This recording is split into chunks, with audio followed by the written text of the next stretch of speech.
Hello. Hi. Good morning. Hello. Welcome to Dork Duck Daily, the show with all you newsy nerd. I hope this is all working as intended, as supposed to. Um, hey Mello. Hey Sam. Good morning. Um, this is yeah. I went to do the Final Fantasy stream yesterday, and everything. What was crazy is it was definitely one of those situations where everything was working on my end. On my end, it was like, yeah, everything's going great. And then what was coming out was a little bit like otherworldly, like the um, Twin Peaks otherworld thing. I wasn't talking backwards, but I might as well. But like there's a lot of that was going on. Um, Sam says fingers crossed today is better. I'm only worried about this thing because I had to rebuild everything. And like I'm already looking and going like, yeah, the camera transitions are like happening way too fast. The nice thing about it though is that I automated everything. Um in I went in and did work that I should have done forever ago basically. So like now, not that anyone cares about this, but like that whole thing where the morning show's on, it's auto set so that it won't transition the scene while this is happening, which is a thing I used to manually have to do. I used to manually have to turn it on and off. And then it's also set so I think I have to let it end for it to do what it's supposed to do. But it's also set to like where it'll, when it ends, auto turn that back on, and then when it switches off of the scene, it'll automatically hide it. So the everyone's favorite thing, which is when I do the daily quack, and then it goes around, and then when it comes back, Lena's talking, and it tries throwing the newspaper at her again. That's sadly gone, but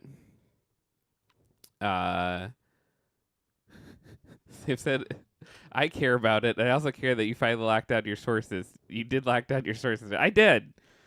I did notice a couple things that weren't locked, but my eyes are starting to see that probably the way that yours are. That was my.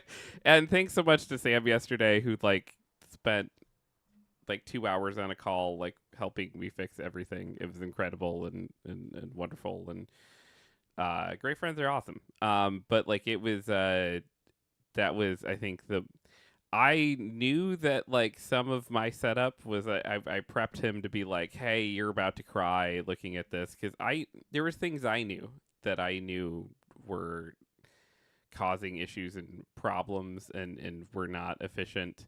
And then there was the thing I didn't realize is that there's a little lock button by everything that prevents things from moving around, or like accidentally, in the amount of times I've accidentally moved all this stuff. But like Sam was like, "Oh my god, oh my god," looking at all that. Yeah, it it's rough because OBS. So what happened is OBS. I popped on Sunday. Yes, Sam says the buzzwords are gonna make me cry. They're all locked. Need an OBS teacher. Yeah. Well, I didn't think I needed one. Is maybe we all need one. Maybe we all need a Sam, because this is like I didn't think I needed one. I thought I was mostly good. And what I'm finding, reading a lot of forum posts and everything else, is a lot of people kind of were in that spot, and the round of updates that have happened over the last year or two, which like you get on OBS a lot, and it's like, hey man, you want to do this update? And like 99 times out of 100, when I'm open OBS, I'm like about to do something, and so I'm always like, no, not right now. Like, what are you doing? So it's been years since I updated. But Sunday I was on, and it was like I thought I was doing the irresponsible thing by not updating, and so Sunday I was on. I was like, you know what? I'm going to do the responsible thing. I'm going to click this update button, and it broke everything. We didn't really notice as much during the morning show yesterday. We noticed that the scene switcher wasn't working anymore, but everything else seemed to work mostly okay. Because this show doesn't. It's not like we're playing a game. There's not a lot of stuff going on, right? So it's like the same. This show is not very labor intensive. But then as soon as I went to stream a game from 1989, the computer was like, "Well, can't handle this," um, Sam says Jeff's jumped so many versions his UI changed on the mixer. I don't even remember how far back they changed that. Yeah. Yeah, it was pretty far. I think it was at least a 4-year jump, I think, would be my guess. Because I don't think I maybe have never updated it. It was like the one I installed on this computer when I bought it. And then it's yeah. Holy shit. Yeah. 4 years of it, but it was working fine. And it's so funny because like my case is not that crazy from what I'm reading, and people going like, "Holy shit, this broke everything! Like, what's going on?" There's a lot of that out there, and it's like it's a lot of people that haven't updated this stuff in years. And OBS used to be a program you could run like on a toaster. Like it was like kind of made for like especially like through the pandemic era. I feel like we're really prioritizing like, whoever you are, we got you. We're going to get you up and we're going to get you streaming. They seem to have like kind of pivoted to, yeah, we want to make sure you can do the most amazing shit possible on this thing. And so there are a lot of people that are like, hey, I clicked this update broken button, everything's broken. And in a lot of cases, they've never tried to do anything efficiently because they've never had to. It's just kind of worked before. Sam said, also, I don't know if you have the other chat up, but I'm in both streams and it's running fine. Awesome. I appreciate you. Thank you. I don't have the other chat up. It's too much for me to keep track of. I could just like look at the restream chat and then that gives me both. But that's also too much work for me. Sam said you can still run on a toaster. You just can't have 300 sources clogging your RAM. Sam, the amount of people I've seen that people have been trying to help since like oh my gosh, I updated this and now my streams aren't working, and people are trying to help them and they didn't know how to do game captures. They were just capturing like the full monitors because they didn't know how to like set up a game capture, but it was working for them for years. Mela says, I need to find video or something. I need to find a better cam too. I'm just on cheap Amazon cameras. I think I paid like $30 a piece for these guys. So it's not like they're like amazing or anything. The biggest thing about streaming, I think is that Sam and I talk about this a lot, is that there's so much out there. It's like, oh my god, you need the most amazing shit, and blah, blah, blah, blah, blah. You really don't. Like you can like watching Vince set up his stream and like get to all the world record holder, and get farther than we've got. Watch his stream, you get to watch a world record holder, right? And like his first like for like the better part of a year, he didn't have a camera. He just had like a one laptop he plugged his PS2 into, and the audio was like always like, when I was like, oh, time to watch Vince, time to crank the TV or the computer up as loud as possible because you could barely hear him. And then whenever you would forget and you'd switch to something else. You'd be like, why is my volume so low? Oh yeah, I was watching Vince. But it's like that didn't stop people from watching him. It the thing is like there's this whole cottage industry built to sell you all the biggest, most expensive stuff. But um Mel says, oh sorry, Sam says those kind of companies happen on every kinds of complaints happen on every update. Just so you know, okay. As a PNG tuber, cams are unnecessary unless you want it. Yeah, that's what I'm saying with Vince. Vince only started using the camera because he was going to play the remake, and he was like, "Hey, you guys want to see this?" Sam said, "I thought about visiting Jeff at the store. Shiki has a friend. She wants to visit a few hours away, and I realized he wouldn't actually know me when I walked in. I would not. Maybe there's a chance if I heard your voice. There's the weirdest thing that happened with like COVID was that I had to I used to shit all over comic books for like the whole secret identity thing, but the amount of people that I met during COVID, like that weren't my customers before but started coming into the shop but that were wearing masks all the time and then started coming in not in masks after like the mask mandates and stuff were done, and I had no idea who they were. Like no joke, like I would look at them and I would hear the voice and they'd be like, "Hey man, how's it going?" And I would just be like staring at them, be like, "Who is that?" This is me. I'm Batman, and I'm far too broke to be Batman. Me too. But yeah, it was wild how much of a difference it made. Just so there's a chance. Probably it'd be one of those things if I close my eyes and you walked in, I'd feel like, oh, it's Sam. But yeah, it's crazy how much, like whenever I see people or I meet people that I've like heard first in podcasts and stuff and not associated a face to it, I'm always like, that's not the face for that voice. But if you put a gun to my head, I would not be able to tell you what the face was. But Mello said, I would like a background and other stuff, but I'm not very artistic. There's a lot of free stuff out there. Like if you like Canva, whatever that trendy graphic designy thing is, that has a whole bunch of free things that you can go through and hit a whole couple buttons and change colors and stuff, and there's a lot of free stuff out there, and then a lot of there's a lot of artists out there. You can always do Fiverr. Is sometimes like the cheaper if you want to make sure you're paying somebody for something. And that's a decent option to get like some logos and stuff.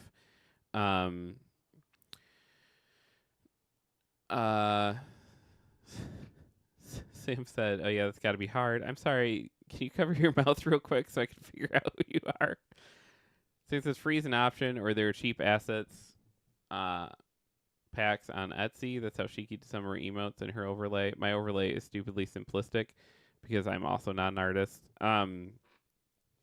Yeah, I mean this show has no overlay, and then our gaming overlay, the one changes frequently because like I would probably go with one and run it forever, but then Selena would be like, I don't like that one. Like, okay, let's do the but it's a lot of it's just like free silly assets. Our logos for Dork Duck were all made on Fiverr though. Dylan said Fiverr or Upwork are good places to get overlays made by artists. Yeah. Or if you just hang out in a stream long enough, someone will come in and be like, "Are you looking for any graphic design work?" That's also an option. If you just stream for a second, you'll get 70 people coming in offering graphic design work. So, you could also go that route. But yeah, we went Fiverr. What's up, Dylan? How we doing today? The stream's going. It's working. we're not falling apart. Granted, we're not trying to do anything too crazy. Sim said, or jokes aside, we have artists in our community you could commission if you want to support friends / friends of friends. Yeah, absolutely. Um, that is the route I tend to recommend going if you can. I would say, in my experience, the traditional artwork commerce tends to work like this: is you go, hey, um, it's, hey, I'm looking for this, this, and this. This is my budget. Um, don't the, the people should be paid for their work, but people are also understanding too. So like if you're honest and kind, like you can approach someone and just be like, hey, and I would say if for any kind of art project, I would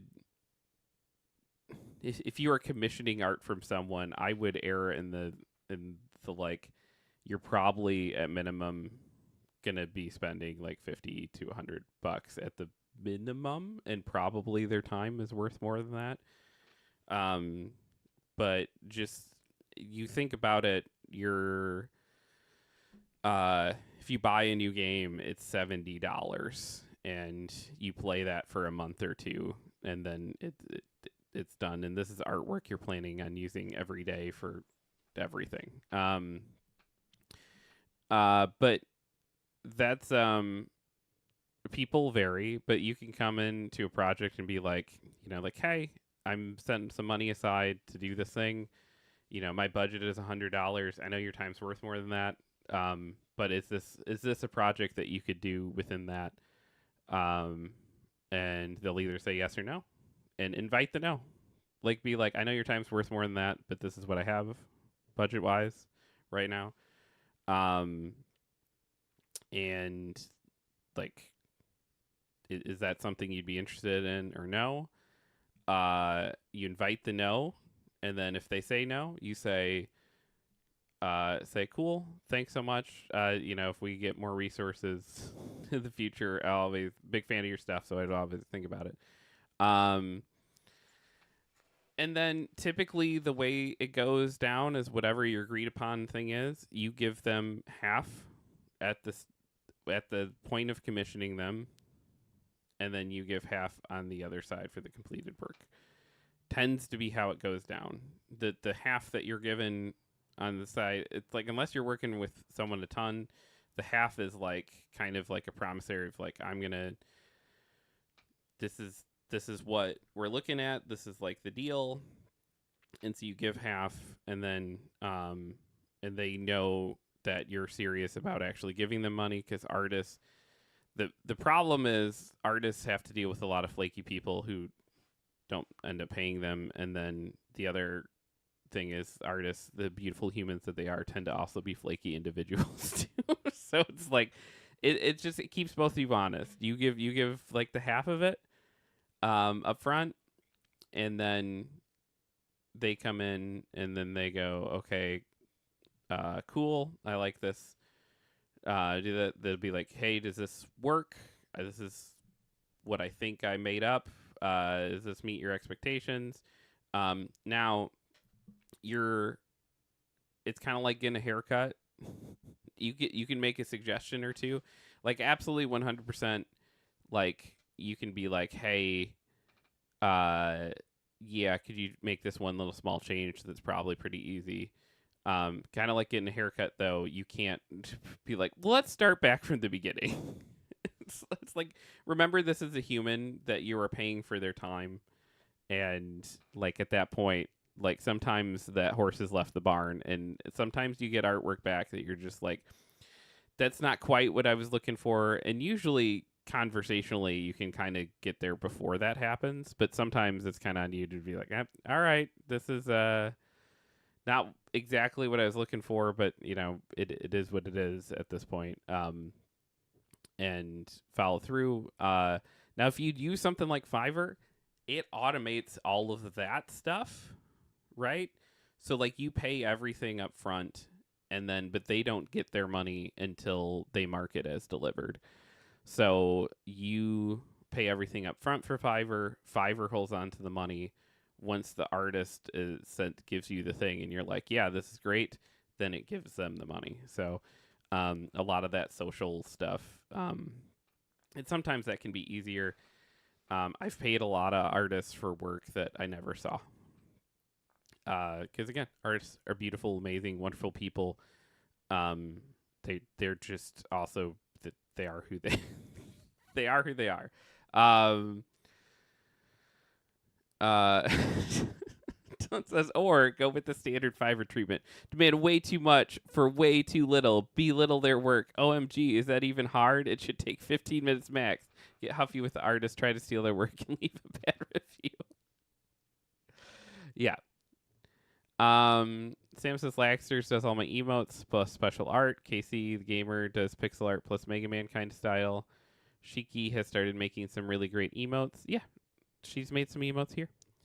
And many others, but yeah, it depends on the style you want. And thank you for reminding me I need to pay my artist in a few days. Sam says, if you keep requesting changes, it would be worth paying them more. I've had friends that agree on a price and then the client keeps changing / making updated requests and they got the same pay. Yeah, don't be that person. Because again, it's like you're paying them for their time, for a thing and a skill that you can't do. So ultimately, it is kind of on. It's like I said, at a certain point into a haircut, you've got that haircut, and what you've learned is that it's like one of two things. You've learned either you're bad at telling barbers what haircut to give you, or you've learned that particular barber is not a good fit for you. And you don't have enough data to know which of those two things it is yet. But the easy thing at that point is to pay for the haircut and then move on to another barber and take it as good data coming in. Sam says, who's reading The Subtle Art of Not Giving a Fuck? Possibly Selena. It's one of my favorite books. It was pretty huge and important for me. I've been wanting to read that for a while. It's basically just repackaged Buddhism. It is all I would say about it. It was very important for my particular path to enlightenment. Like it hit perfectly. And so I've been suggesting it to Selena for a very long time as like, and then we get into like toughy fights and she'll be like, you keep talking about this book like it'll fix everything. And I'm just like, I don't know that it will. I can tell you it did for me, but it's like, I'm not, but like if you haven't read the book, you should at least try that at some point. That's cool. The book, not shitty Fiverr people. Oh, Dylan had some issues on Fiverr. Yeah. I've never paid for voice stuff on Fiverr. But I must just be a better Fiverr client than the average client because I do hear a lot of horror stories and I don't know, a lot of that stuff just seems kind of basic human decency stuff, but like I don't know. Like yeah, pay your artists if you can. Everyone understands that you can't. But like I think what frustrates artists is like the idea the idea of like what artists hate is the idea that people think, yeah, I should be able to like not pay someone anything, or that took you 5 minutes, or you took it 10 minutes. There's that old like Picasso quote where he like drew on a napkin, and someone was like, "How much for that?" And he's like, I don't know, like $500 or something, or it's Picasso. One, this probably never happened because this is how stories like this work. Is probably made up. But no, maybe it was 500 pesos. I don't know. He was like $500, and the guy was like, "It took you 5 minutes." Like, no, it took me 50 years, and that's an oft-told joke or story, which is illustrating just the concept of like, hey, by the way, this is, yeah, for you it seems like it took this person 5 minutes, but this is something they've been crafting and working on their entire life, and it's something you can't do. So it's worth their time. And also, art takes longer than 5 minutes. Good art takes a long time.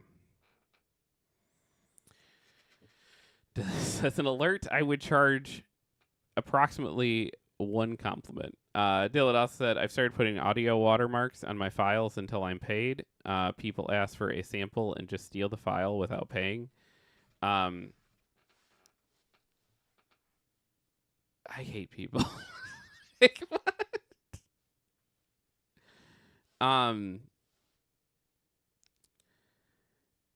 Especially because it's like like if they're hiring a voice actor, they're using it for something that is in some way public facing, which means that like that art that's out there. You can feel like, hey, yo, this person or business stole my voice. It's insane. But yeah, watermarking, that's typically like my Fiverr experience is I get the or they'll hold like the final files, so they'll send them to me that are like really shrunk down to be like, hey, this is the art, but oh,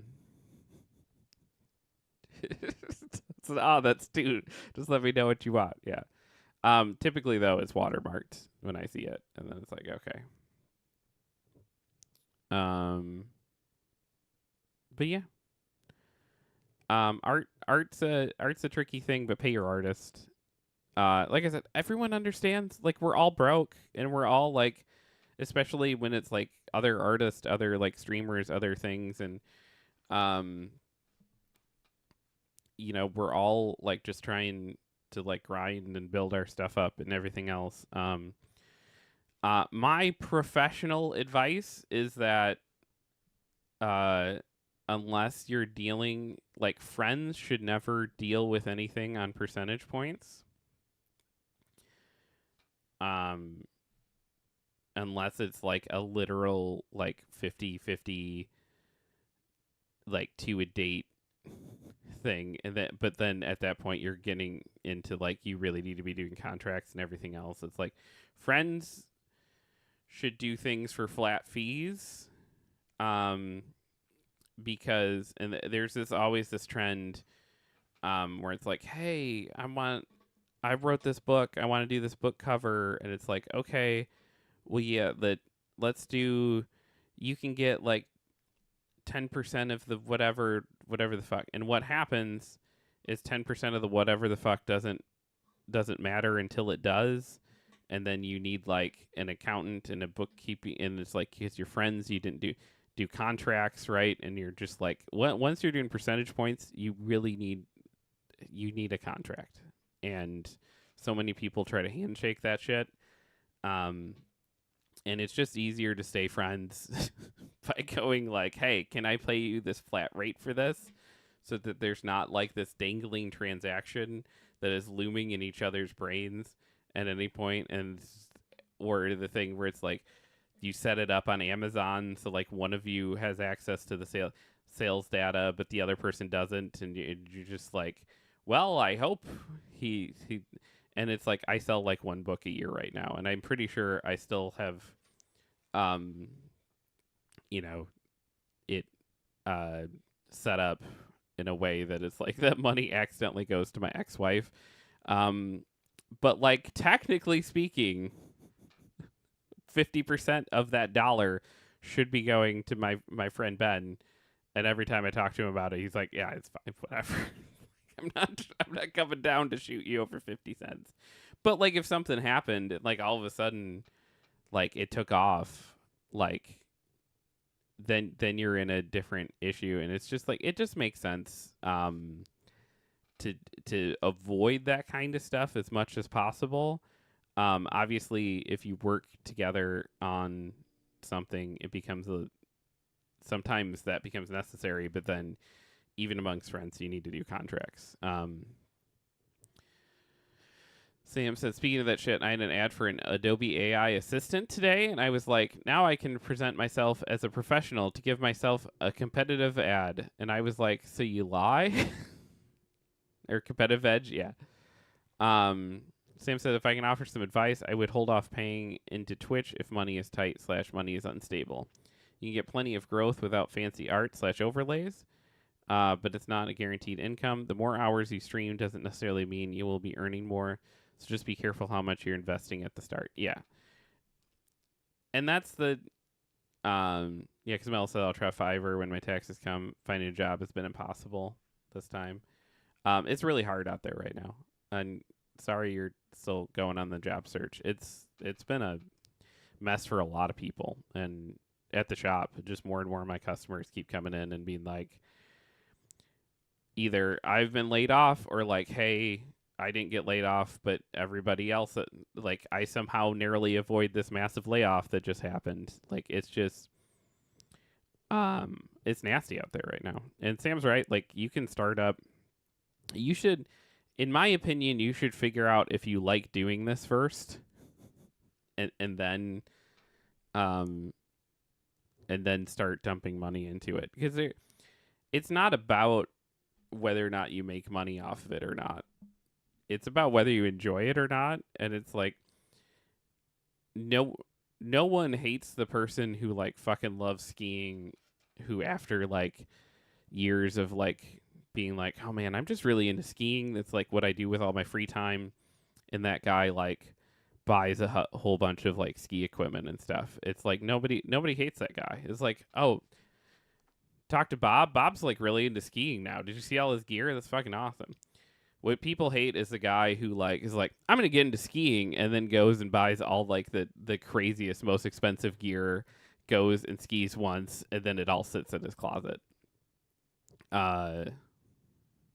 It don't be that guy on any hobby. You know, try things out for like, see if you like it. And if you do, and you have disposable income, who cares?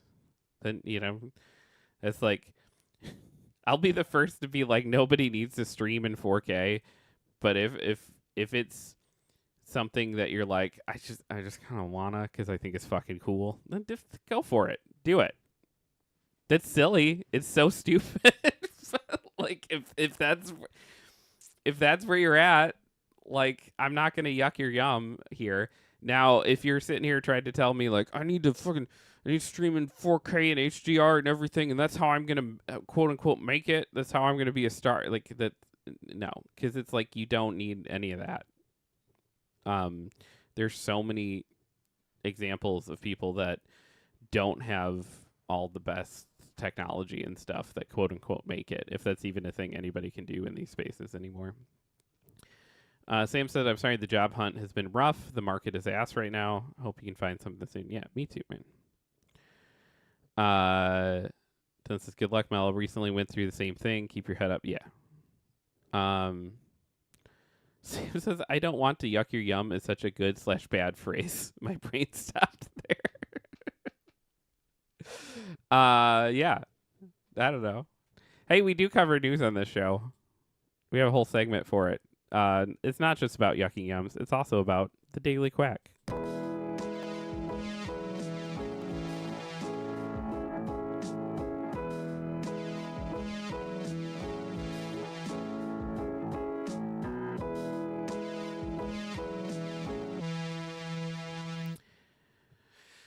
Dark Horse undergoes layoffs amid industry uncertainty.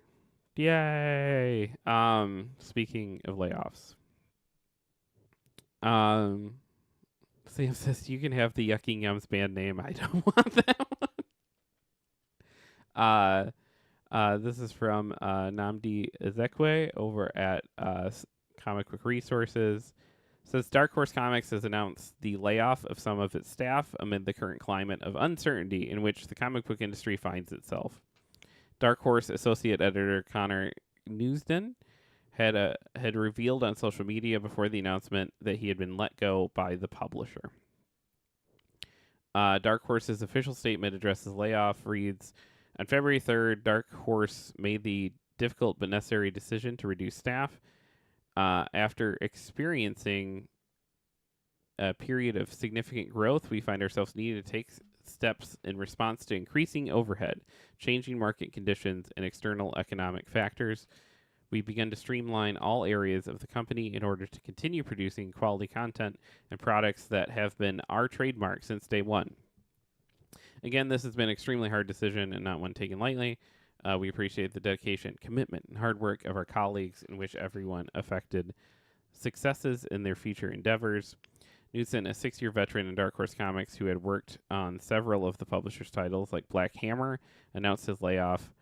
Today I was laid off from Dark Horse Comics. While devastating news, I am so proud of what I helped make there, and I'm grateful to have worked alongside such amazing coworkers and creators.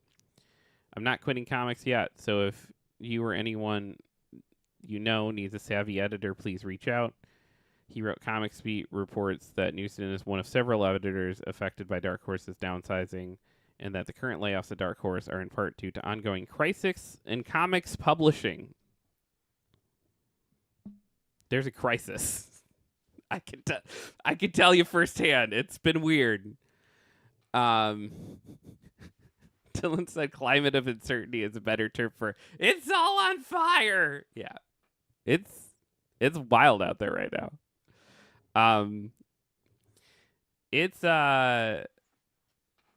It's crazy. There's trying to think through various NDA like things and figure out what I could say or not say on this subject. There is a publisher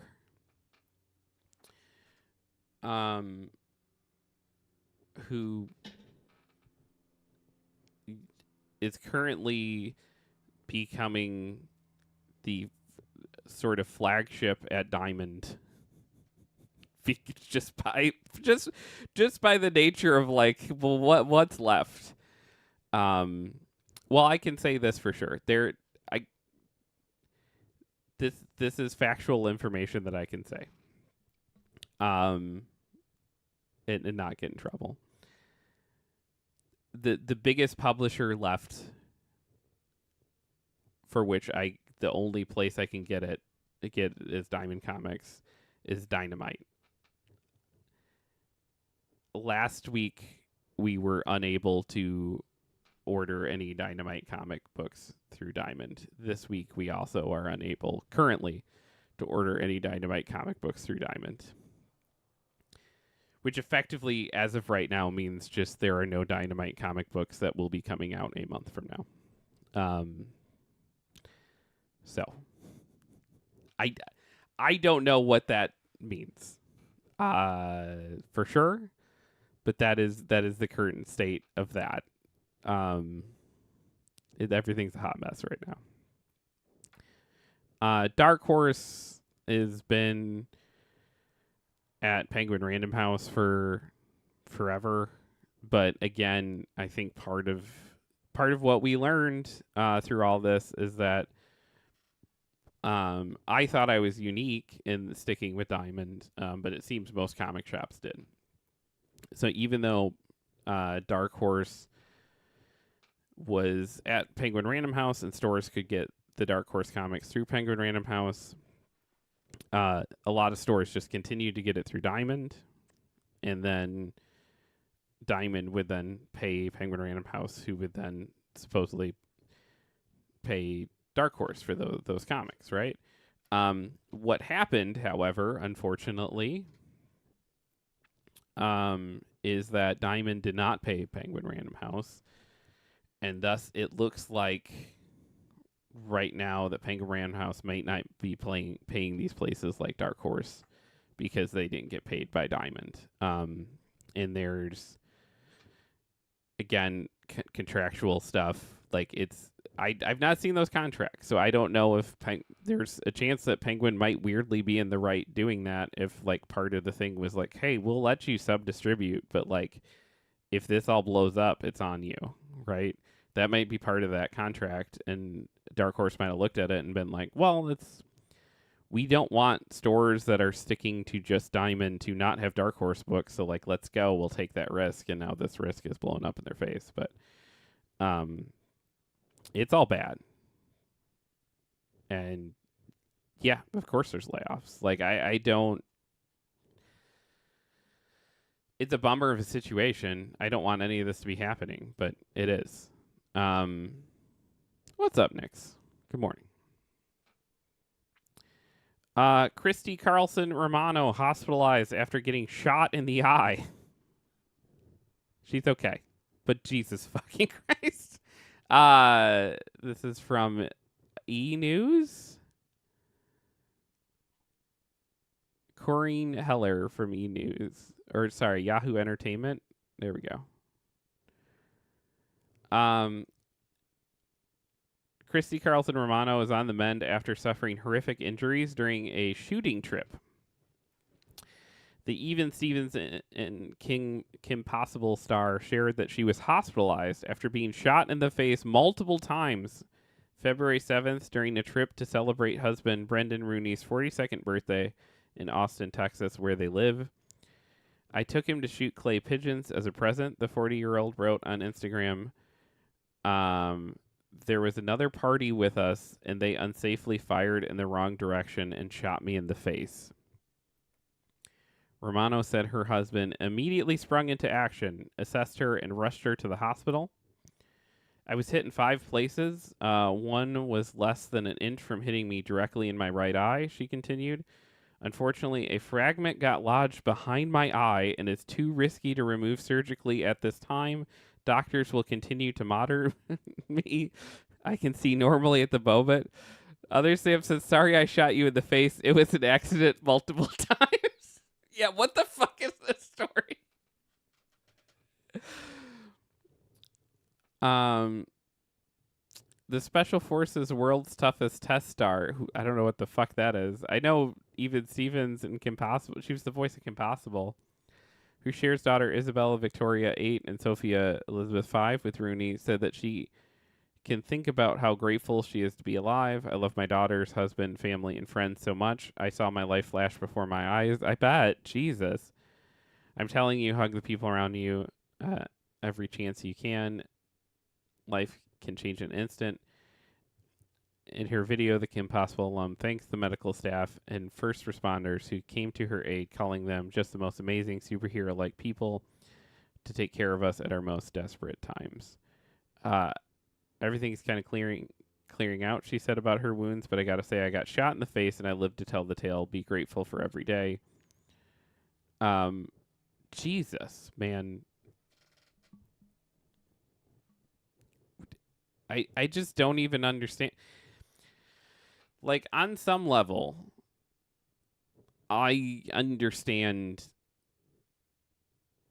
like, guns are fun. Let's go to a shooting range. That's, like, the one area where I'm like, cool, all right, you do you. Like, I don't have to get it. Like, you have fun. But, like, you're still handling... I want to know who this other party is. I love just there was another party with us and they unsafely fired.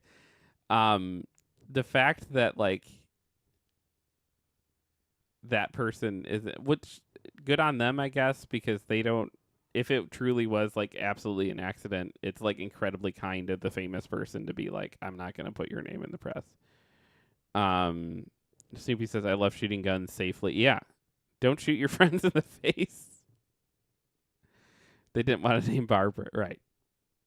It was Ron Stoppable. It's just solid advice. Yeah, don't shoot your friends in the face. I just don't. I would, at this point now, I will have this story in my head, and then there will be a time where someone's like, I was kind of veering as like, do I want to go to a shooting range sometime? Now, no. Nick says, what if they're not a very good friend? I mean, I still don't think I can encourage that, but you never know. Valve seemingly bans all Steam games that require watching advertisements to play. This is from Stephen T. Wright over at GameSpot. It says Valve has seemingly introduced new rules that ban games that require users to watch paid ads or rely on other such ad-based revenue models from Steam. However, some sources report that these rules may have already existed and that Valve has merely created a dedicated page on Steamworks to clarify this policy. The page explains that Steam does not contain paid advertising and that advertising-based revenue models are not allowed on the platform. Further states that developers are also prohibited from using advertising as a way to provide value to players, such as giving players an in-game reward for watching or engaging with ads.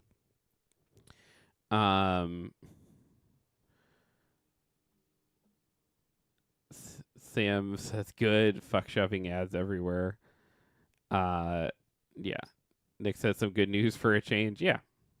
Developers should not utilize paid advertising as a business model in their games, such as providing players to watch or otherwise engage with advertising in order to play or gating gameplay behind advertising. The rule reads in part, if your game's business model relies on advertising on other platforms, you will need to remove those elements before shipping on Steam. The apparent change in Valve policy was first reported by Gaming on Linux. However, SteamDB posted screen caps is a much different thing. Screen caps on Blue Sky that seem to show that this policy has been in effect for at least 5 years on a different page, and that this new page is a dedicated space for it that states in a different way.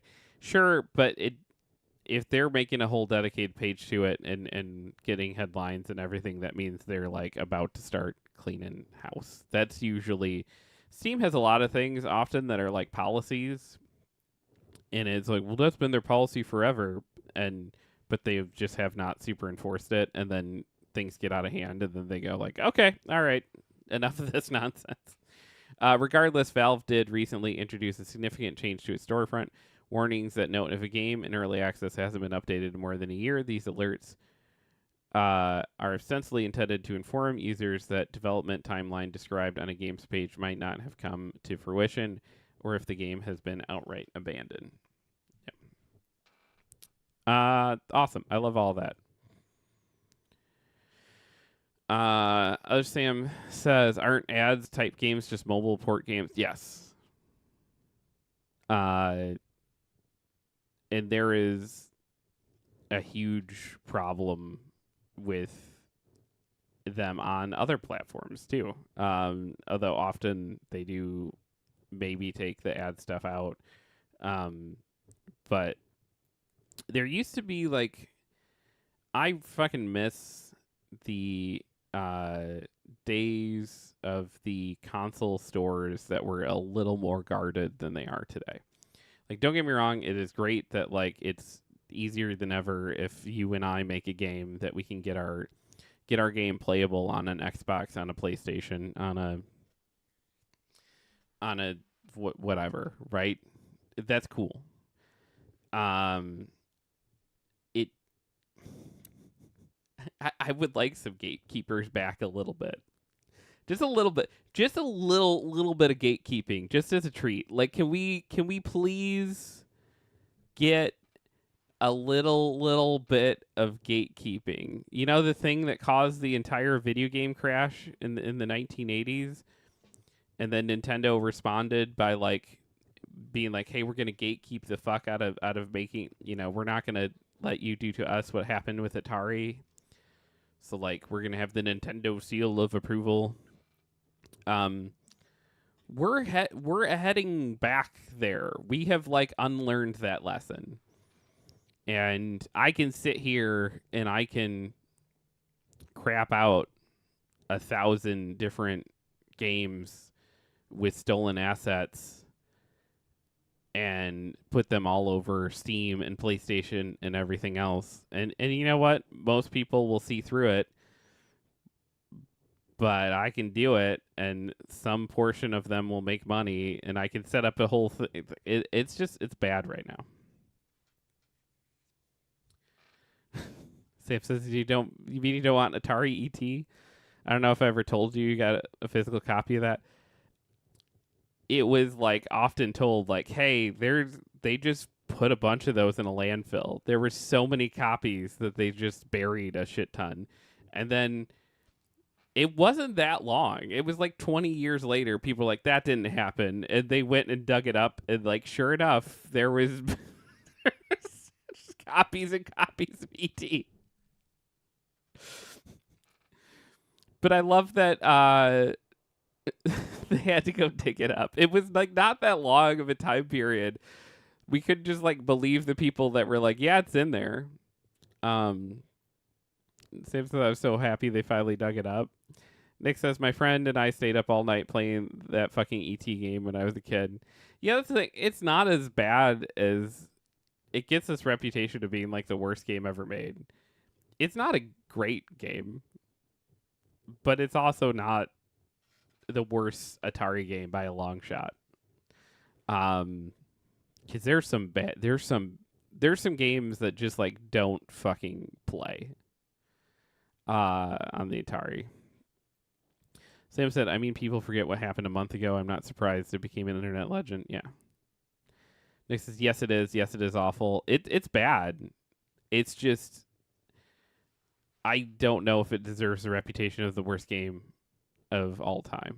I've got good news. I finally finished October 2022. Nice. You're just moving along.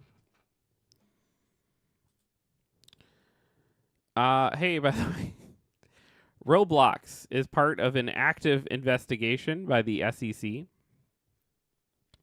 It's from Blair Marnell over at GameSpot. This is Roblox is one of the most popular gaming platforms, but there may be trouble ahead. U.S. Securities and Exchange Commission has confirmed that Roblox is part of an active and ongoing investigation. Hunterberg Media originally reported last fall that Roblox was under investigation by the SEC over charges that it inflated key metrics for investors on Wall Street and for its lax safety measures regarding potential child predators on the platform. No. One of my kids keeps actually multiple of my kids are always upset at our no Roblox policy in this house, but it's a problem. Nick said there's a maze game on the Atari. The dev went home, got super high, and coded it, came into work the next day, and handed it in with no idea how it works. To this day, no one has figured it out, as far as I know. But it made a procedurally generated maze for the Atari. That's cool. Sam says, pedos and Roblox? No way! Yeah.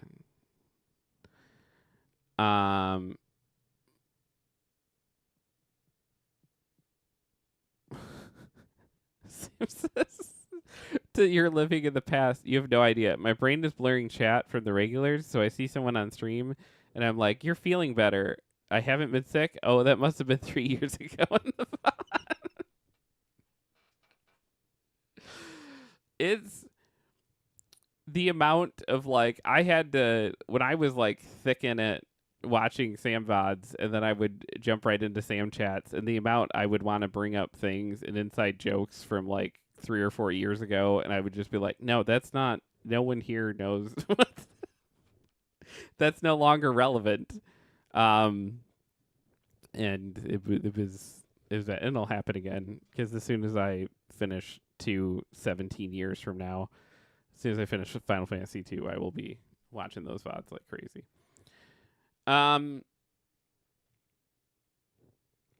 It's always relevant. Say it anyway, Jeff. Make it relevant again. Snoopy says inside jokes are always relevant. True. But you have to remember them for them to be. It's like, oh yeah, you said this. You said this way back when. Let me tell you how. It was funny. I was accidentally rewatching a VOD just because like the the way that like YouTube sometimes will be like, here's a video, and so it was like it was a Sam video I'd already seen, but it was just stuff was on in the background, right? So it was like I wasn't paying that much attention. I was just doing like housework or something, and then it was like it was a video, and it was Sam saying he didn't know the difference between Pathfinder and D&D and stuff, something along those lines, and like, oh man, I was like, oh fuck, I gotta comment on this because I have a doctorate in what the difference between Pathfinder and D&D and all this stuff is, and then I went in and I went to comment, and I had already commented on that video that exact thing. I was like, oh, there's already a comment here. I wonder if they say, oh, they do, and it was me.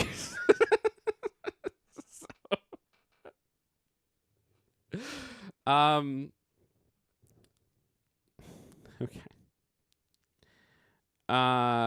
In November 2024, the Roblox Corporation laid out new safety guidelines for children on the platform. Children under the age of 13 are no longer allowed access to unrated experiences created within Roblox. And only children 13 or older will be allowed to utilize the social hangouts and freeform creation experiences. That move came after a previous Bloomberg story, which noted the Roblox company reported over 13,000 instances of child exploitation to the authorities in 2023. Moreover, 24 people were arrested for abusing children after making contact with them through the platform. The Roblox Corporation responded to that report by touting its cooperation with law enforcement to combat legal activity on the platform. It also suggested that Bloomberg's report didn't contextualize the scale of the child exploitation problem with the Roblox large user base. I mean, sure, but 13,000 is that's a lot, bud. Like, I don't care. I don't care if it during last year Roblox developers conference, Roblox Corporation reiterated its plans to reach 1 billion daily active users. If it's proven that Roblox inflated its current estimate of daily Roblox users to investors, that could potentially lead to severe penalties to the SEC. 13,000, that's just so much. Snoopy said it's really not that much if you think about the percentage base. I'm okay. I will have to take. Lisa says Roblox has a big predator problem. I know someone IRL that was affected.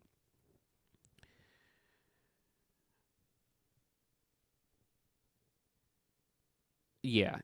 I mean, sure. On a worldwide game. Yeah. How many users does Roblox have?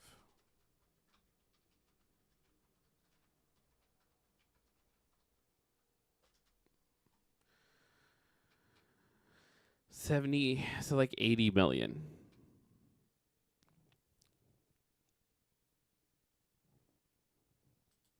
So 13,000 out of 80 million. I guess we would have to run that in comparison to other sites and stuff that have that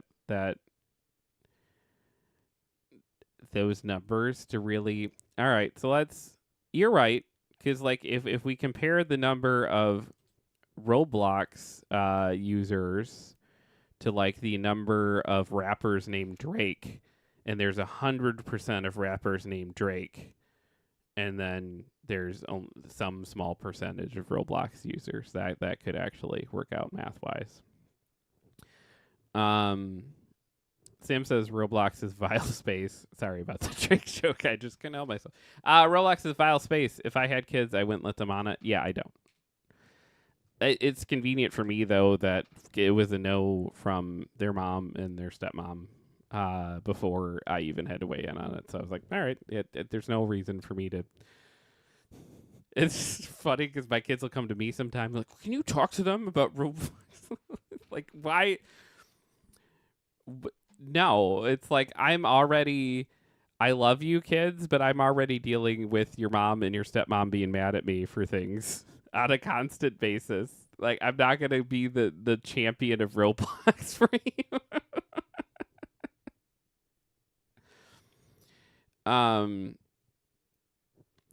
Snoopy said, I'm just saying it's a tiny percentage. The problem it seems they don't mind turning a blind eye. They don't seem to want to close those gaps on how. Yeah. Well, and they just have like a massive. There seems to, let's be real, nobody wants to be the champion of Roblox. I mean, people make money on there. I think the problem is like the problem is so much of the user base is for kids and directly for kids. And it's weird. I don't know like what the answer is going to be as we continue to like grow and change as a culture and everything else. But in my experience, a lot of the spaces, the problem is when you make a space that is for children, then that certain percentage of the population that's always going to be these kinds of pieces of shit are going to go like, cool. That's where I go to find the children. Snoopy says, I don't think you're allowed to play Roblox if you're over 21, and playing from 17 to 21 is only allowed if you've been playing for years. Is that like a real thing? Or is that like just like a joke? I can't tell. But like Roblox should definitely just like I don't know. No, that's not a real thing. Okay, but who plays Roblox other than kids? Because it was like that almost made me like, if you're gonna let kids under 13 on the platform, I actually almost like it if you do a thing where it's like, hey, like you said that it was a joke, and I was like, that would almost make it make sense. Like if you made it so that you had to, but then how are you gonna age verify people? Like that doesn't work, right?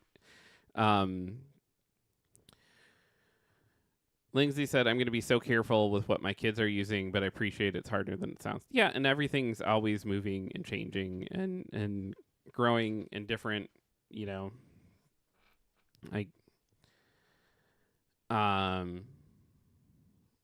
like I was like, it doesn't matter what you prepare yourself for as a parent, you're going to be dealing with different things. There's no way before I had kids that I could conceptualize something like Roblox and how I would navigate it, right? And then even things that you should be able to conceptualize, like you won't, it's like I was someone who was, probably would have grown up kind of queer, but like didn't, because I had parents that were like, no, we don't Jesus don't like that. Jesus doesn't like that, so don't do it. And so, like, I was like, you know what? I'm going to be, like, this very accepting, loving parent, and I'm going to be, like, my kids are going to be able to be as gay as they want to be or not want to be, and it's going to be fine, right? And then, I was the parent that was, like, slow and kind of shitty when my kid was trans, And so it was like, but I came into parenting going like, I am not going to be the parent that struggles with this stuff. And then it was like, I did, because I was prepared to have gay kids, and I wasn't prepared to like have a trans kid. And like, I failed him in a lot of ways. Made up for it now, but like, it's you're always learning and growing. But that's just to say that it's like, it doesn't matter what you go into parenting with. You're going to have things that you don't see coming, and things that the world changes, everything around you changes, the things. And so I can't get too mad at parents that, are like, well, I grew up on the internet, it's fine, and let their kid go crazy on this stuff, because it's like, they're like, well, I was, I grew up in forums, and I grew up in this, and I grew up on AOL Instant Messenger. What? Who cares? Like, and it's like, no, you don't understand. You don't understand how the world has changed beneath your feet. Jesus says no to PP. Yes. Other Sam says I've seen people I know stream Dress to Impress, which I don't know how the fuck they keep interested in. Yeah, that's not my thing, but like I'm not gonna to use Sam's favorite phrase. I'm not gonna yuck their yum. Sam says. Oh, yeah, I just read that. Lindsay says, for example, my 5-year-old has girls in her class and they're using TikTok. 5-year-olds, absolutely crazy. That's insane to me. But it's not uncommon, but still, Jesus Christ. Lindsay says, she comes home asking, Daddy, why can't I use TikTok? And it's a hard conversation to have, and I don't want to make her feel left out, but there's no chance I'm letting her watch Brain Rot. But also just like, there's no reason in the world for a 5-year-old to be on TikTok. Zuby says, I grew up on ASL. Yeah, American Sign Language. Sam says, that's not my favorite. Do not spread lies. It's such a good phrase, but it's so bad. But yeah, Roblox. What you gonna do? What you gonna do when they come for you? Age, sex, location, baby. Yep.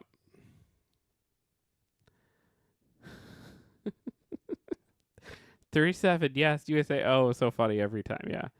Lindsay said, also the difference is our parents didn't have a clue what we were doing online. We were surpassed them technologically from very young ages, and now we know that, yes, it's mostly safe, but there are probably things we shouldn't have been seeing or doing. Yeah, 100%.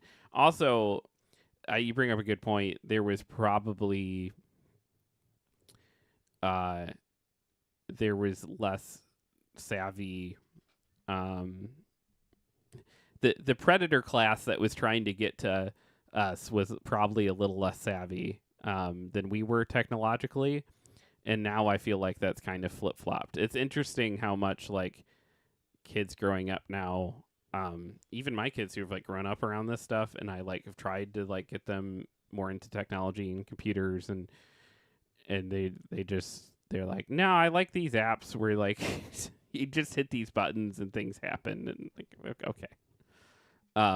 So it's like all that's probably flip-flopped, and you probably the disparity now is that the predator has a much better idea of how to utilize this technology than the kid does. Lindsay said, I think that's why I'll probably be stricter than my parents were, despite having spent a lot of my childhood online. Yeah. Sam said, I definitely did things I should not have done online as a kid, but they didn't properly explain what predators were like. It's a miracle nothing happened to me for talking to strangers. I was a dumbass kid. Another Sam says, fucking apps are the worst. Everything has an app now. Yeah.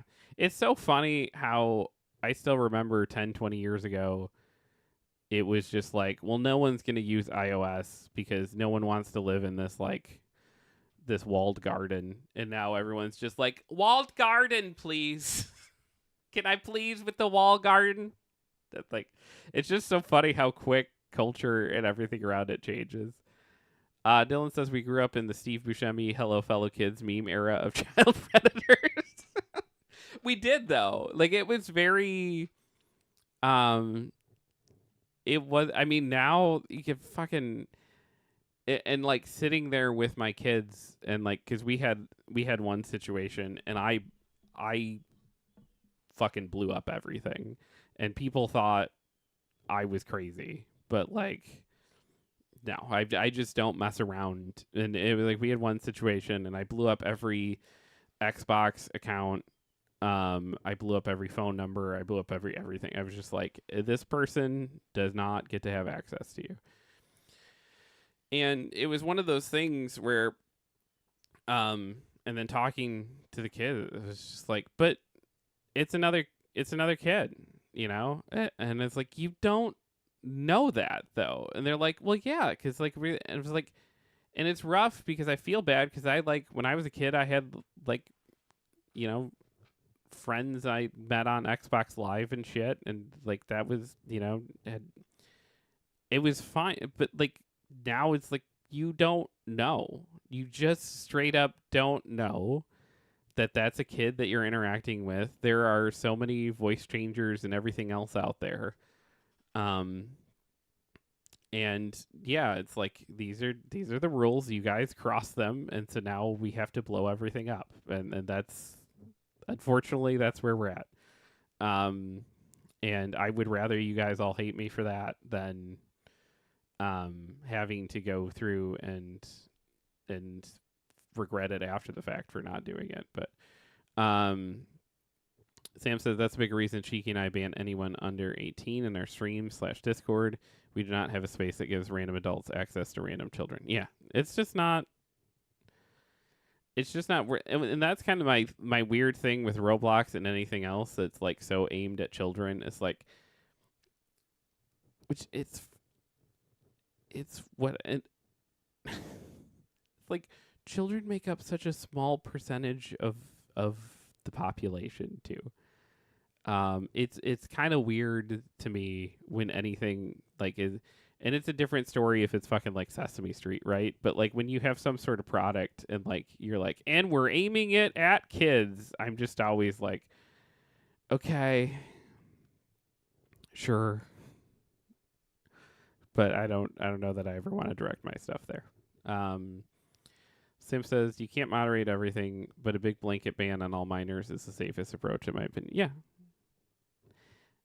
And like I remember not being 18 and feeling left out and feeling like I couldn't do things, and not being 21 and feeling left out and feeling like I couldn't do things.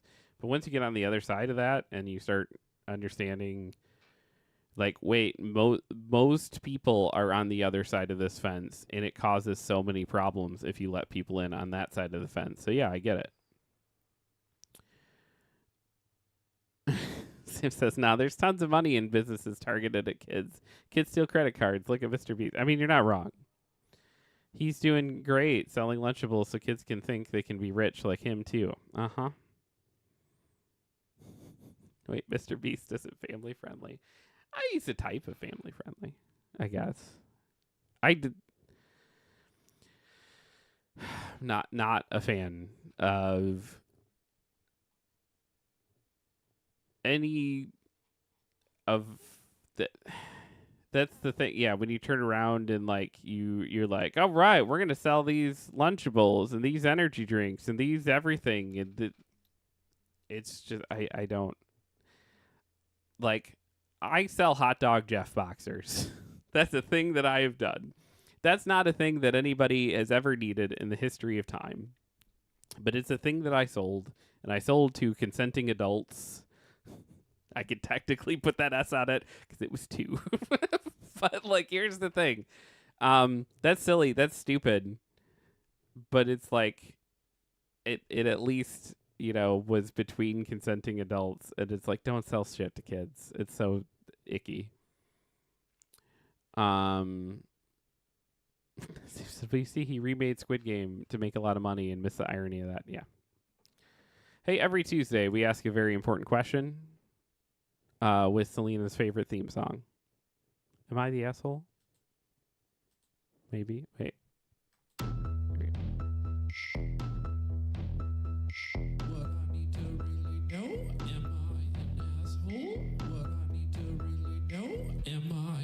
Asshole cannot be an asshole cause Reddit is telling me it's not so. And if it's one thing that we know, it's that Reddit's never wrong.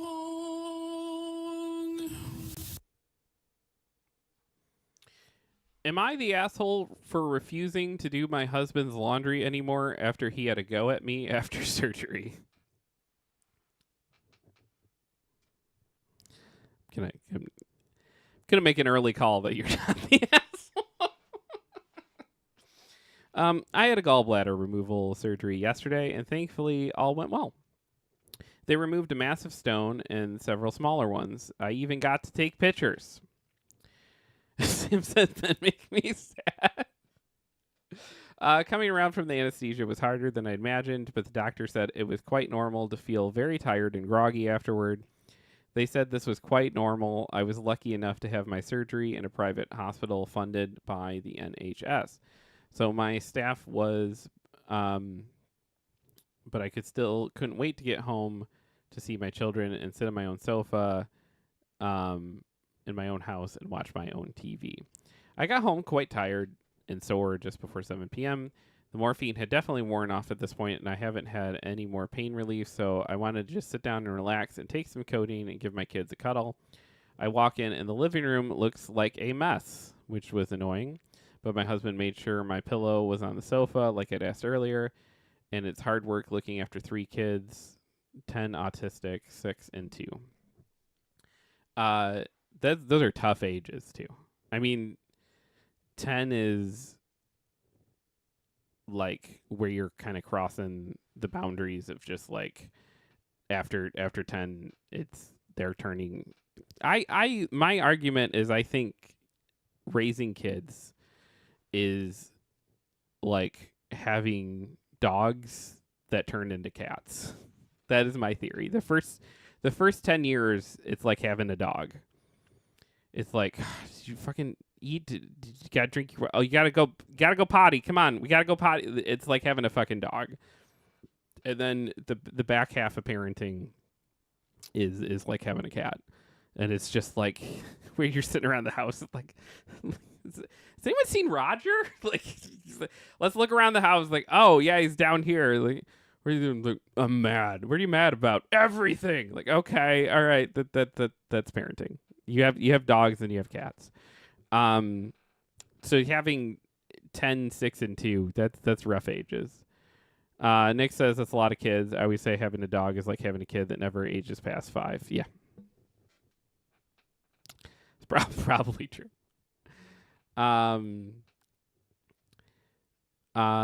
They not long finished dinner, takeout, and he'd been doing loads of laundry that had piled up since our washer broke and only got fixed the day before. I didn't say anything about it. It's not the end of the world. I had barely sat down 5 minutes when my husband turns to me and says, "Oh, I don't mean to have a go at you since you just got home from surgery, but can you please stop putting my football shirts in the dryer since it ruins them? I've told you before they can't go in there."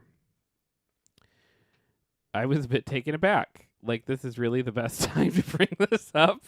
He acknowledged that I just got home from surgery. And for the record, I didn't think it's wrong of him to not want his shirts ruined, but really, this is the time you're going to bring it up? No, do you need anything? Do you need any medication? Are you comfortable? Nah, just my shirts. I don't remember putting them in the washing machine or the dryer. I don't remember folding one up when the dryer was finished either, so all I could say was sorry. I genuinely thought his football shirts were okay on the dryer. I absolutely swear. She seems British, so I'm guessing football is football and not American football. But I absolutely swear I remember him last year they could go in, and I'm usually pretty good about remembering what can be tumble dried and what can't. Makes mistakes too. I've told him a few times that our daughter's school cardigan shouldn't be tumble dried. He completely ruined one. He said he replaced it 6 months later and hasn't replaced it. If you live in the UK, I don't need to tell you branded uniform items are not cheap. Okay. Yeah, in the UK. I don't know. They're not really cheap out here either. They're just not as common. I was like, do you know what?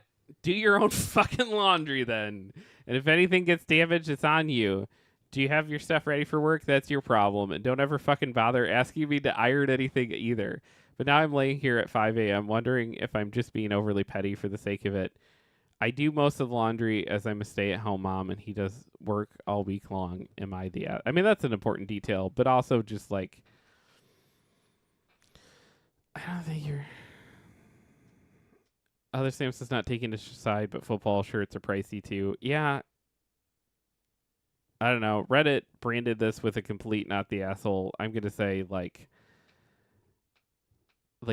most things we bring up on this show, y'all just need to communicate, and it sounds like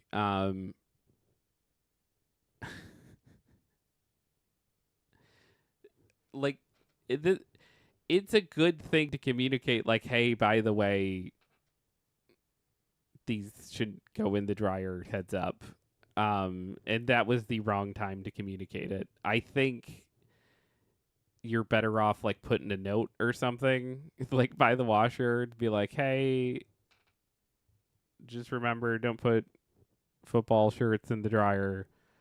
Um, Snoopy said she didn't say he was nasty about it, but dude has horrid timing. Yeah.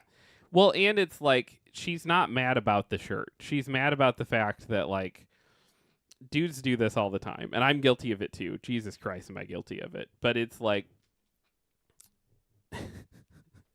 like he's not the one who usually keeps up the house. He's not.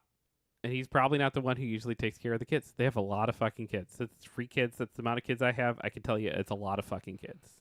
Arguably, too many kids. It's a lot. And they're at a really, really tough age.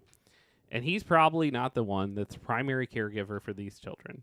And he probably took over while she was in the hospital primary care for these kids.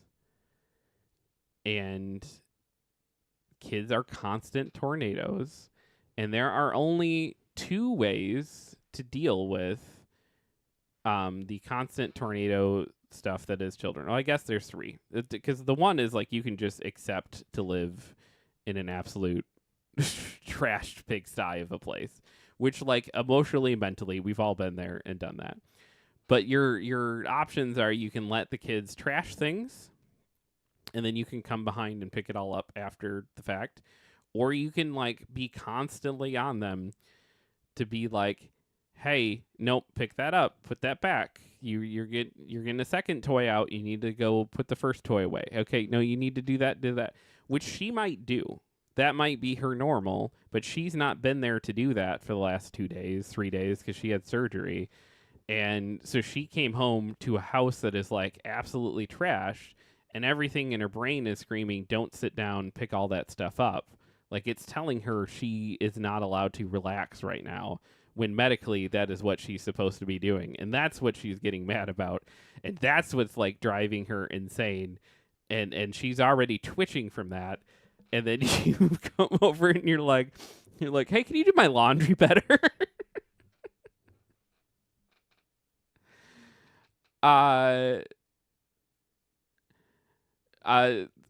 Snoopy says, to be fair, he might have been thinking, I don't tell her, and now I'll forget, and now it'll happen again, and I'll think, yeah, 100%. Other Sam says he probably did the washing and saw the shirts in there and thought, yeah. Snoopy said, I think it's okay for her to be upset, but also communicate the timing was bad, it made you upset, and discuss it with him, and then look him dead in the eyes and tell him to get you the Vicodin before he dies. Dunn says, I tell my wife, you can tell me to do something or tell me how to do something, not both. It doesn't stop her, but makes me feel better. Yeah. Yeah. All the time. That's one of my biggest things with everyone is just like, yeah. But there should be room for some amount of like, hey, but like, these can't go in the dryer. But then, yeah, I think it's on you to be like, hey, just don't wash my football jerseys. I'll wash them, or football shirts, whatever you guys call them over there. Guys with your silly ways of spelling color. But yeah, just communicate. Don't be an asshole. Am I the asshole for telling my elderly mother she can't bring her kittens to live with me? Other Sam says shirts, not jerseys, usually. Okay, that's what I guessed from that. Yeah, because we call everything jerseys over here, which is a weird word. But my mother sold her home, and we bought a house together so she could help care for my infant son after my wife died. She brought 2 dogs and 2 cats with her. They were all old and had been with her since they were kittens/puppies. It was very hectic with all of those animals. I'm also fairly allergic to cats. After about 6 years of living with us, my mother met a man and moved across the country to be with him. 6 months ago, she started talking about getting 2 kittens and 2 puppies. I told her I would never live with a cat again. I'm allergic. I hate litter boxes. I can't stand having a bunch of animals ruining or running around our small house. I told her to really think hard about it and if a relationship would last because I refused to live with a cat. 3 months ago, she bought a puppy. 1.5 months ago, she bought 2 kittens. 2 weeks ago, her boyfriend broke up with her, said her and the puppy were too stressful for him, and said she had to leave. Now she is saying she is bringing the puppy and the kittens. I told her no cats. I'm allergic. She has these cats for less than 2 months, and she has the puppy. The boyfriend would keep the cats and take good care of them. My mother says she sold her house to move in with me and help me raise my son, and I'm trying to deny her what makes her happy. She says she will keep the cats in her small room. She doesn't have money for another home. So am I the asshole for refusing to live with these cats? No. Reddit has 100% branded this person asshole, by the way. Which I find interesting. Although, yeah, someone points out if she owns part of the house, like, my mother sold her home and we bought a house together. Yeah, if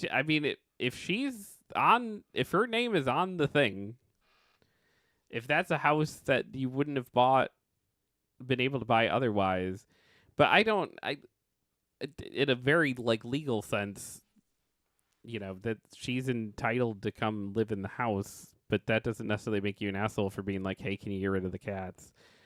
But like also I'm the wrong person for this because I fucking love animals, and I would always be I if I if cats made me cough and sneeze and my eyes go red every single day, I would still probably be like, in this situation, be like, yeah, I guess, but like these are the last ones. Like I would try to. I'm the wrong person for this because it's like I would 100% not ask my mother to get rid of her animals. It's also just like, how much time do you have left with your mom, man? Like, you're pretty lucky that you have this kind of time with her, and the fact that she moved in and helped you raise your kid, like, and that your kid can then get this time with her. That's all great. That not a lot of people get that. Not a lot of people have like adult parents that they get along with at this level either. It's like if your problem with your adult parents is cats, you got good problems with your adult parents, because a lot of us are no contact with them, or sometimes want to be, or we can't have interactions with them, where they acknowledge our identities and everything else. And it's like, if your problem with your parents is cats, you're going to have problems with your adult parents. Every single person on the face of the planet ever has. But if your problem is cats, you got good problems. Snoopy says, yeah, if they bought it together, it's more complicated, but to know your son has allergies to that thing, you're the asshole for trying to have them, especially after having the discussion of don't get them. Yeah, I'm. But at that point, she was like, well, I'm going to live with this other person forever. So why is my son telling me what animals I can have or not have? That, like, yeah, I don't know. I certainly understand the ramifications of everything. Yeah, because the top comment is, you're the asshole under current conditions. If she owns the part of the house, she's entitled to live there and bring her cats. The way around this is to buy her out of her share so that she has no right to live there and she has money for her own house or apartment. That's true. I mean, that's a solution. Like, buy her out of her half of the house and then be like, then you're solving two problems. But you might not be in the position to do that, and I'm guessing you're not, because most of us aren't. but the top comment under that one is like, yes, she's entitled to live there. She's not entitled to bring pets without the other owner's consent. Pets are a 2 yes, 1 no situation. If they were a married couple and he agreed to live with his wife's childhood cat because she was old, then after the cat died, said no more cats because he is allergic and can't stand living with them anymore and bought the cat. Sorry, she does not get to force the co-owner of the home into a situation where their actual health is affected by forcing them to live with an allergy like that. Yeah.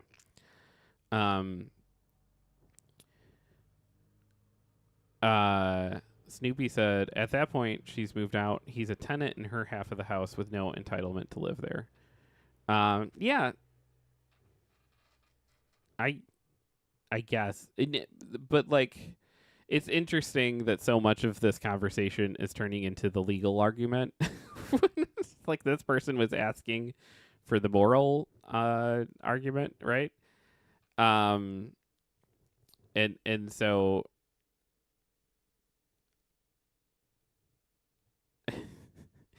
it's no, she's not entitled to bring the cats to the house when the owner is allergic to them. Pets were fine.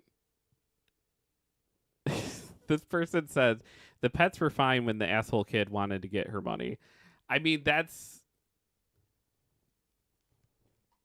interesting point of it. I don't know that I'd jump to like asshole kid, but like,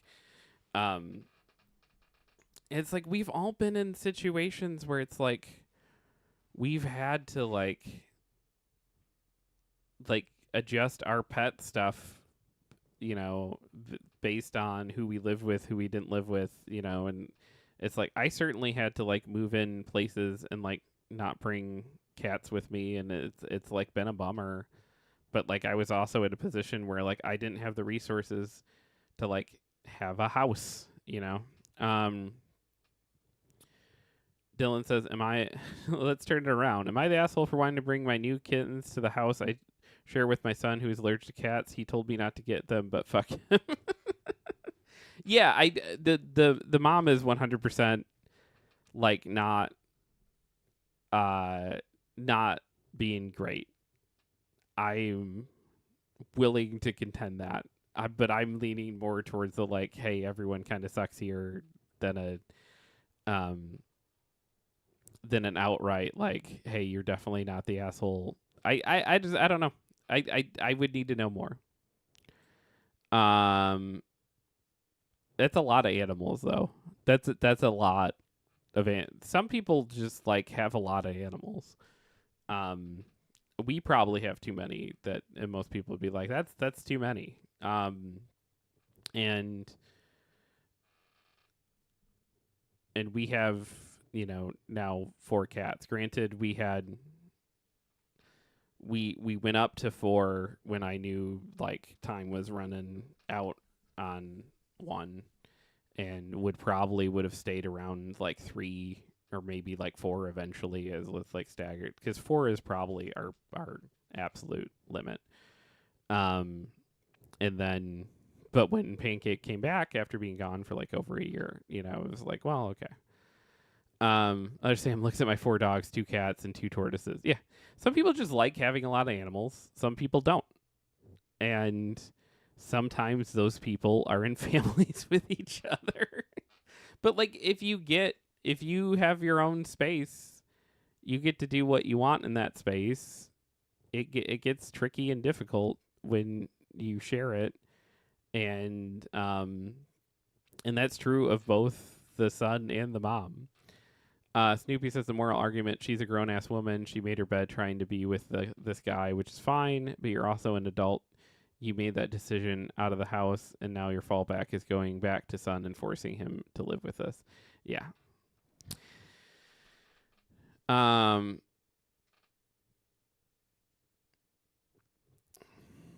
It's interesting that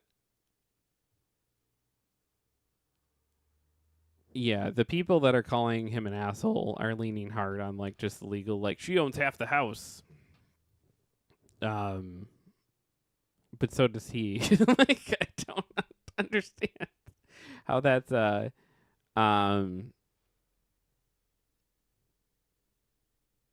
how that is like completely and entirely on him, but whatever. Um, yeah, you're the asshole. It's her house too. You don't have any rights to say that she can't have her pets. Buy her out if you don't want to accommodate her. I guess this is family though, guys. Like, um, all right, he did a follow up. Thanks for all the responses. It's helpful to read them. A few things. My mom paid half the down payment and nothing else for the last 7 years. I would say that it's even if it's legally half hers, then it's that's not the situation. My son is now 8. If I gave her back her down payment, she wouldn't be able to afford anything anywhere else. She would also have a hard time living alone, even if she found a place. She doesn't get much from Social Security, so I was giving her money when she lived here, bought her a car, pay her car insurance, etc. She basically only paid for food with her boyfriend. He paid for housing and utilities, and she was talking about needing to get a job because he didn't give her other money. Another concern I have is she's going to need me to help pay for the animal. Yeah, okay, 100%. 100%. Like, this is, you're not the asshole, dude. Um, it's a tough conversation, though. Like, it's tough, but man, I'm a single parent. I don't have a lot of extra money, but I did help her financially with her animals when she bought them because it seemed like the right thing to do. When she moved in, her 2 dogs were 15 and one cat was 16 and the other 19. I didn't consider asking her not to bring them and just dealt with being allergic and feeling a bit like I was living in a hoarding situation. The dogs died in the first 2 years. The cats died in the first 2 to 3 years. My allergies aren't terrible, but I do need to shower if I touch anything the cat was on.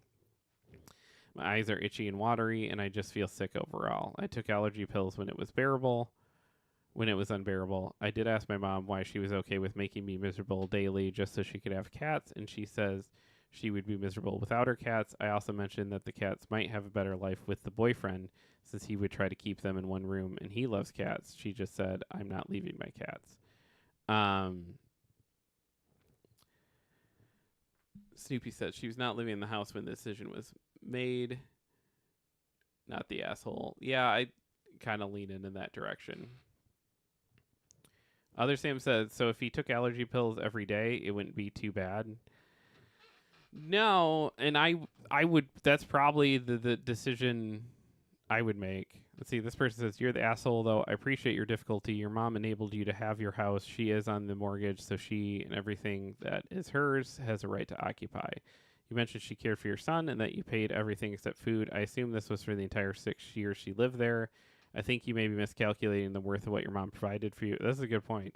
You should know a live-in nanny would typically be entitled to food, car/insurance, a living wage, be included a couple of paid vacations, all for about 30 hours of childcare, not to mention her saving you all the worry, disruptions, and hassle that comes with managing childcare employees. Since your mom is also on the mortgage/deed, her share of the house is reasonable compensation for her years of labor, and it does not include new ultimatum stipulations set solely by you. I'm a solo parent of one. When I was pregnant, my parents urged me to move in with them. Then, as I was finishing packing up a couple hours before the U-Haul was arriving, and after I ended lease in my favorite apartment, my mom told me I'd have to rehome 2 cats before coming up. I didn't have any other option at that point. It was heartbreaking. It's nearly 9 years later, and I still ache to think of my kitties and how I failed them. But your mom, she has her own place and every right to keep her pets. She's an older single woman. She needs her companion. You knew she's a pet person by nature when you took her money for the down payment and put her on the mortgage. Those of us who are pet people, it's like asking us to amputate a limb to leave our pet. Yeah. Even if she could bring herself to do it, she would feel the absence every day. That's why I'm suggesting you get creative about finding a solution. Chances are her bedroom will have an exterior wall. Can you have an exterior door built onto that wall, a small screen patio outside it?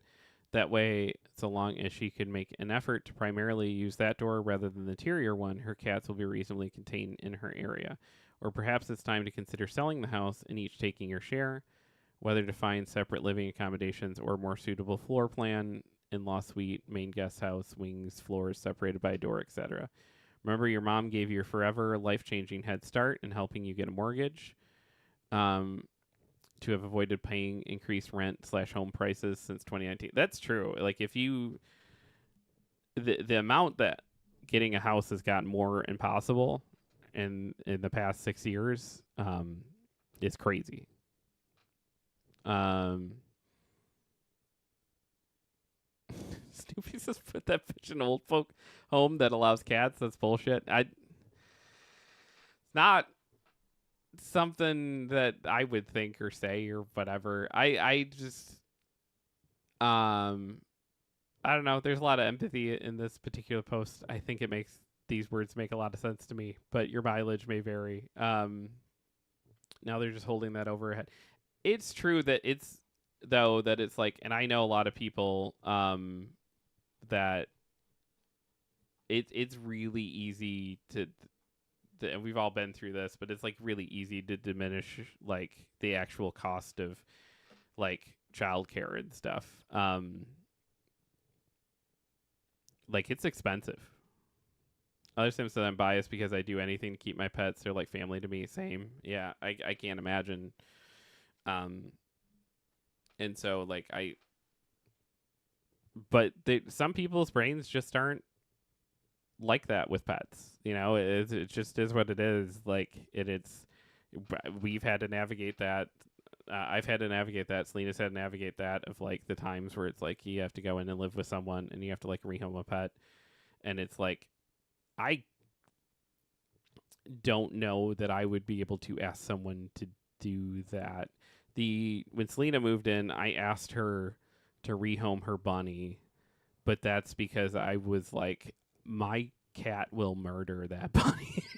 Like if there is no way that I can guarantee. Dylan says, can you just take on a major construction project for 2 kittens? I've gone back and forth on this one. I think more than any other am I the asshole thing ever. But like I knew my cat, who was a straight up murderer, who murdered everything in like a mile radius from my house, would fucking murder her bunny. And it wouldn't happen.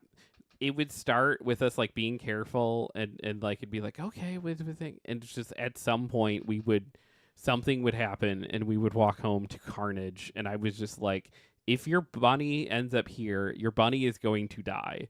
And so I would almost never ask anyone to rehome a pet, but like if there is any option, that needs to happen. Snoopy says this is why I'll never take money from people. I did this for you. You owe me. I made the adult decision to move out with my boyfriend. Now you have to deal with the consequences of that failed relationship. Yeah. Yeah, but also what tends to happen in typical parent-child relationships where they actually get along, which is unique to me, but watching it happen in like functional families and stuff is that there does tend to be a tendency where like the parent-child relationship tends to kind of flip, and Lord knows at some point I'll be taking care of animals that my kids took on and shouldn't have. And I'm sure that'll happen at some point. So, and at some point, you know, my kids will probably be cleaning up my messes. That's part of like functional family stuff, which is like easy from the outside to be like, that's fucking. Why'd you name your car Stalin? Funny story. I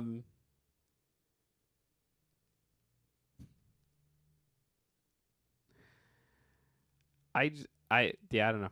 I've gone back and forth on this one. There are definitely been times in my life where I would be with Snoopy 100%.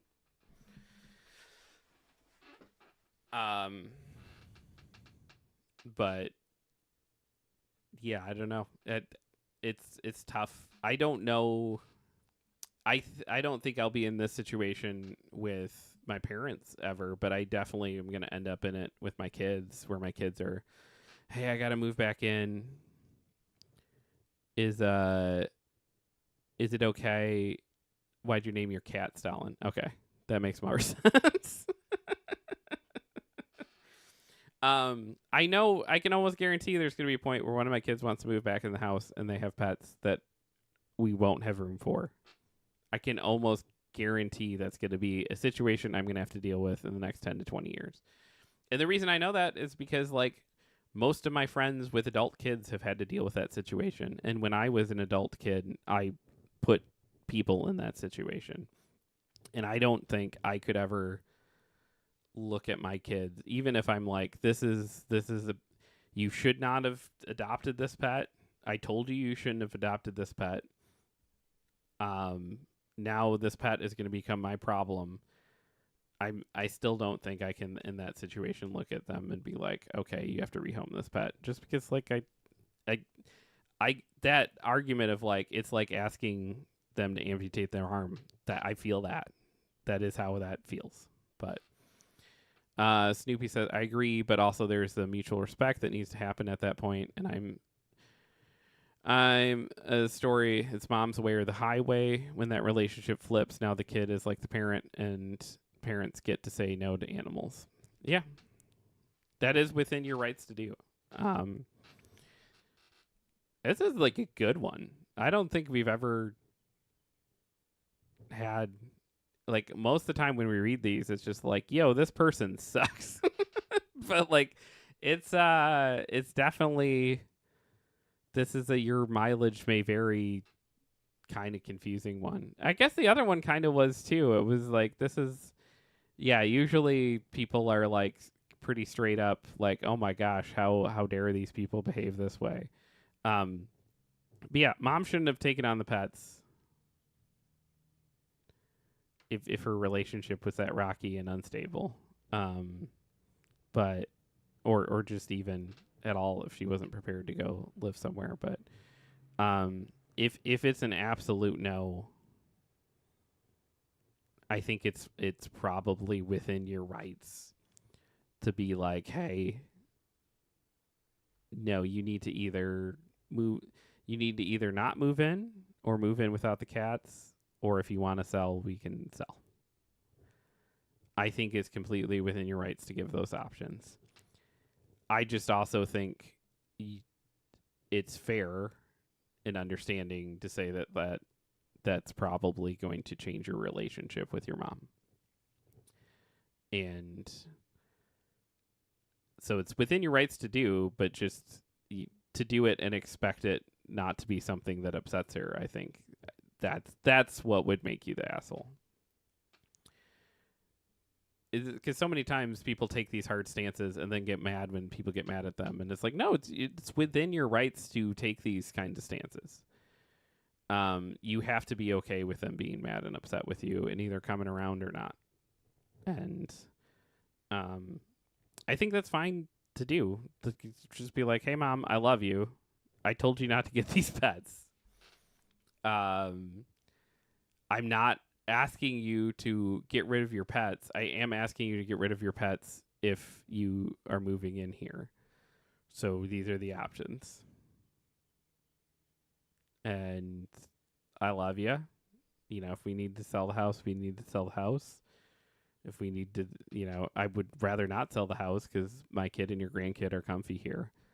But if that's what we need to do, these are the decisions that are before you. Snoopy said, flip that. It's the same. Her taking that stance, the son has full responsibility to be angry just the same. Yeah. But I think, like, sometimes parents need a little bit of... I think we all need a little bit of grace sometimes. I don't know. Oh, my gosh. Dylan was the first one here hours into the show.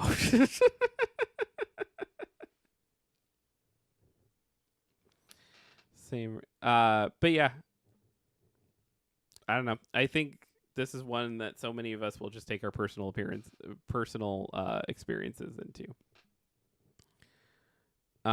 Hey, be live again tomorrow morning. It's the early one before Comic Shop opens up. I think the other streams will be going this week. But I'm having to slowly rebuild everything. that we do here. This was the easiest show to set up because it's a pretty easy setup. There's not a lot of working pieces to it. And even, which is interesting that it's like, and that's something to sit with how much more work and effort goes into the, but a lot of it set it and forget it stuff. But like, I had that thought where it's just like, wow, there's not a lot of production into the show that is supposedly our leading production. um, yeah, I could rebuild all this very quickly. But yeah, so I think we should be on track to do all of our other stuff. We do have raid messages. They look like this and like this.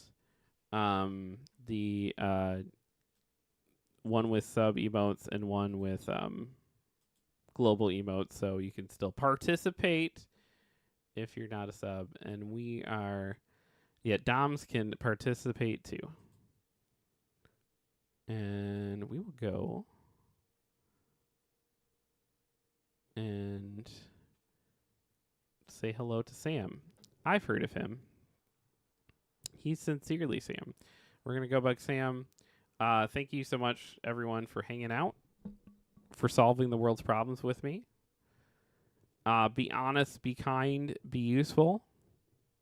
Live a good fucking life. We'll see you tomorrow.